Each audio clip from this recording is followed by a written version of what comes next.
Hi, good morning. I'm standing in front of the Marblehead Museum, home of the largest collection of JOJ Frost art. The museum has an entire space dedicated to JOJ Frost, our local folk art hero. Let's go in and take a look at JOJ Frost's work in a virtual tour. See you.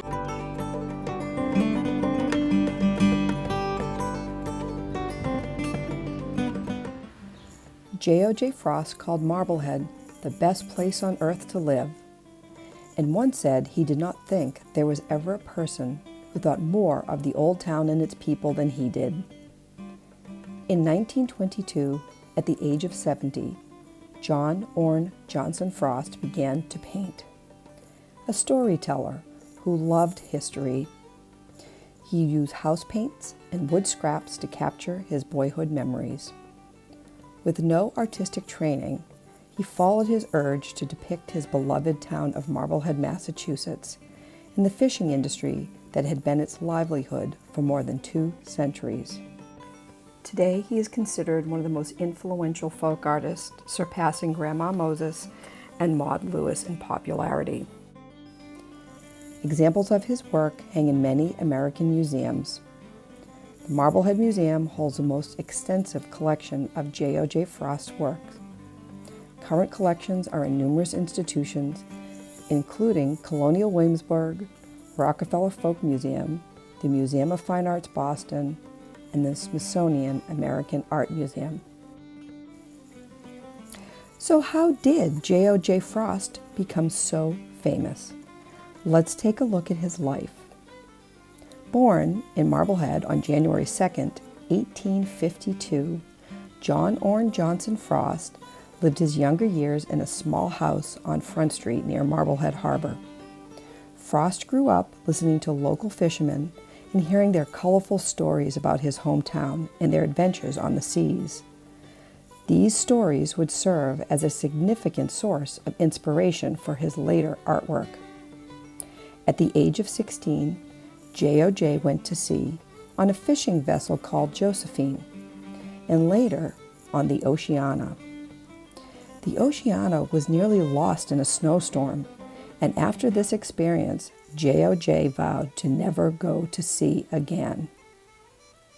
Not soon after returning from sea, JOJ found his true love.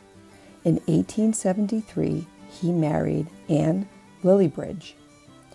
To support his family, JOJ worked a variety of jobs, first as a carpenter, then he became a cook at his father-in-law's restaurant, Lillibridge's, before opening his own.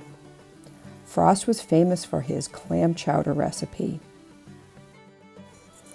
On Christmas Eve in 1888, the Second Great Fire of Marblehead destroyed over 50 buildings. One of them was the Frost Eatery. JOJ left the restaurant business to help with his wife's business of growing and selling cut flowers. Annie Frost had become a well-known gardening authority, and her old-fashioned garden was featured in many published magazines in the 1900s. Her specialty was the famous sweet pea. Annie and JOJ were very much in love, and when she died in 1919, he was grief-stricken. He was lonely without Annie, and to fill his time, he sought new ways to share his passion for history. JOJ wrote newspaper articles for the Marblehead Messenger that told younger generations about the old days. One day, while visiting Annie's grave, he had a thought about a new outlet for storytelling. Frost would endeavor to capture his memories of an earlier Marblehead through painting. In 1922, using wallboards, house paint, and whatever else he had on hand, Frost began creating his works of art. Inspired by the stories he had heard all his life and his own memories, Frost created pictures that recorded Marblehead as a small fishing town during the 1860s and 1870s. While Frost's knowledge of perspective and human anatomy were very limited, due to an informal art training, his unique use of color and natural sense of design created charming and evocative images. His pictures faithfully captured the building and streets of Marblehead as they were during the late 19th century. His paintings included written descriptive captions emphasizing their educational purpose. Frost also made ship models and wood carvings to represent the fish and birds that had been abundant along the New England seacoast during his youth.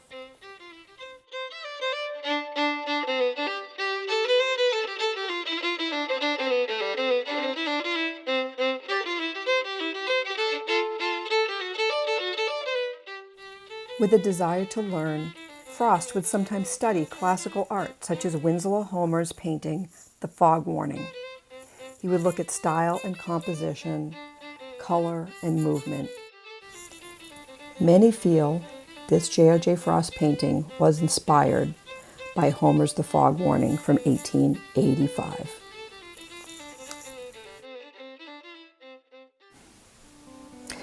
As a folk artist, he paid close attention to detail, such as his painting Driving Livestock to the Slaughterhouse. This makes the work valuable as a source of historic information. For instance, Frost art reveals what daily life in Marblehead would have looked like in 1860. In his painting, Going Aboard with a Load of Fish, Rolling Sharks Stealing Fish Out of a Dory, his title describes how a fisherman might have to stand up in a dory to defend himself in his catch from the sharks. In his journal, he described the following activity, saying, "You have to hit the shark over the head and numb him when he comes in. You gotta know how to stand so the dory won't tip over, or the sharks would get you." Often Frost would push his paintings around town in a wheelbarrow and try to sell them for 50 cents. He would leave a few in Lichman's store, but many people in town thought he was a little strange and they really didn't appreciate his paintings. People would laugh at his art, but he was not persuaded to stop painting.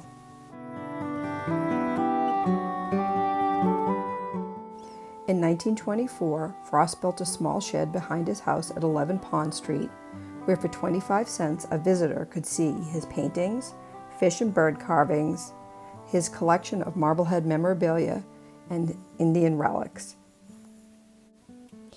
He would share stories of old Marblehead and listen to his musical rocks. According to a popular account, on August 13, 1924, he held an art show, and no one came. Frost knew what people thought of his work, but he was not bothered by the ridicule, and he still continued to paint. The handsome, eccentric, and independent JOJ Frost died in November of 1928. During his last years, he painted continually, sometimes forgetting to eat. After he passed, his son Frank inherited the museum shed and all of his paintings. Frank gave 80 paintings to the Marblehead Historical Society. Some of the other paintings were sold to art collectors. In 1952, a young couple purchased 11 Pond Street, JOJ's former home. During the renovation, they discovered an additional 33 paintings used in the walls of their home. Apparently, Frank had used some of these paintings to put new walls up in the house. No one ever knew the paintings were there.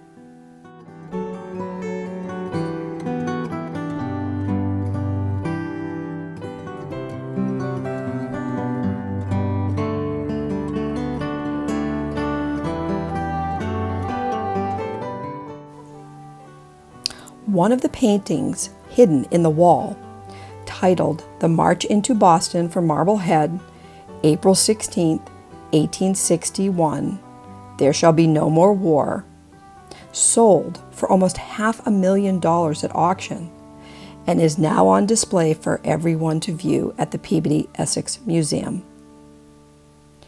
Frost was driven to recount the memories of his youth in Marblehead and to show the history of his hometown. He painted to preserve an American story, to celebrate the daily life and heroism of those who built a nation. He honored town life.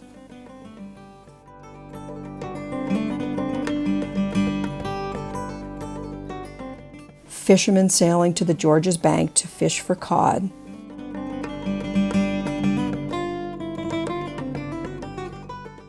or marching off to fight an American Revolution.